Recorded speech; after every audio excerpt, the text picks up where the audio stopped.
अस्सलाम वालेकुम जी काश्तकार भाइयों, मकई के काश्तकार हज़रात के लिए एक अहम न्यूज़ है कि जो हालिया बारिशें इस वक्त हो रही हैं उन्होंने मकई की फसल के अंदर से जो है ना फाल आर्मी को भी उड़ा के रख दिया है और बोरर का भी जो इलाज कर दिया है। लेकिन अब होगा ये कि जैसे ही बारिशें ख़त्म होंगी, धूप निकलेगी, तो इनके जो है वो दोबारा हमलावर होने का अंदेशा होगा।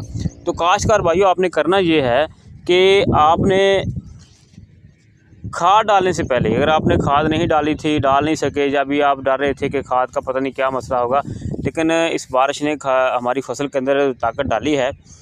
तो अगर आपने खाद नहीं डाली तो उससे पहले आप दानेदार जहर लाजमी डालें, क्योंकि अब अगर जब धूप निकलेगी तो ये इनके अटैक होने का खदशा होगा।